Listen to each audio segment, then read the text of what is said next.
they're all text input. I just used like input. So if I wanted to make if I put any text boxes in this window, they would all be that size.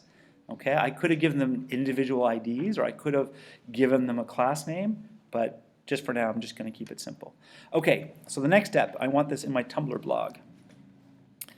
And I'm going to go over to, which one? Form 3 Math. That's the one. That's where I want to put it. So I've got a few of these math programs. Okay, I'm going to put it in there. So I'm going to go over to math programs, and I'm just going to, there's a few ways of getting there. Some people are better, have faster ways. This is the way I do it each time. Maybe not the fastest way.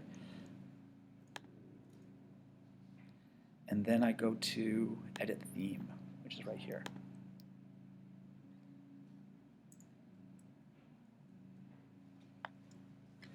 And do I have I already have a Pythagorean calculator.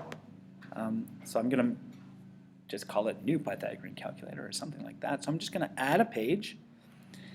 And I want a link to that page. And the link is going to be Pythagoras, like that. And the URL is going to be Pythag. Why not? Darn.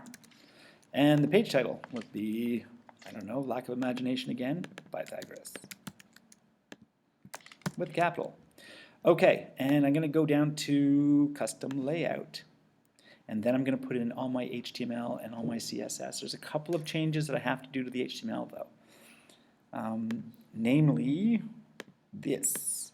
When we put in the script tag and the CSS, we're going to access it differently. So I'm going to copy everything, but I'm going to end up destroying this part. So I'm just going to copy the HTML like that, and then I'm going to go over to my NetBeans, and I'm going to paste all of that right here, like that.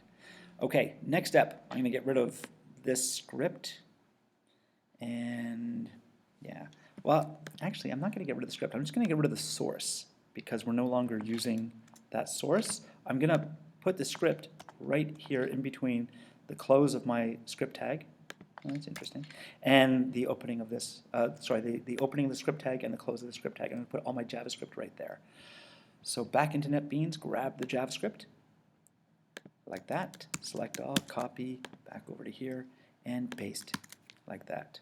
Then I'm going to do the same thing with my CSS. Now, the only thing different is it doesn't like this link relative stuff. So I'm just going to remove that. I'm going to put in style.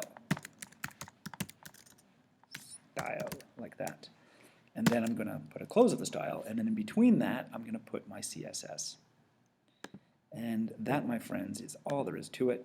It's just a matter of getting the actual image in. So I'm going to get the image code. I'll show you how to do that. That's the last trick. So put all that stuff in, update the preview, and then save. Okay, so you can see right now that it didn't work. There's some problems. Like I've got B, I don't have A or C, and I don't have the right angled triangle. Okay, so we need to get the image of the triangle. I'm just going to go back to my original Tumblr page here, and I'm going to and then I'm just going to add a post. I'm just going to make a new post like that. I can make a photo post. I just always do text, and I'm going to tell it that I want to put an image in. So click, and then I'm going to go and get my triangle image. There it is. Or there is one of them. There, that's the one. Okay, so I want that, so I'm going to click post, and there it is. And so now if I right-click on that, or control and click, I can then copy the image address. And that's all there is to it. So I'm going to go back into my Tumblr code over here, and in my HTML, I'm just going to put, instead of triangle.png as the source, I'm going to paste that address. Okay, update the preview, and there we go. And there is your app with the A, B, and C, and I'm just going to test it out by putting 3 as my A side, 4 as my B side, and then click calculate, and there's my C as 5. Ta-da! Have a good day.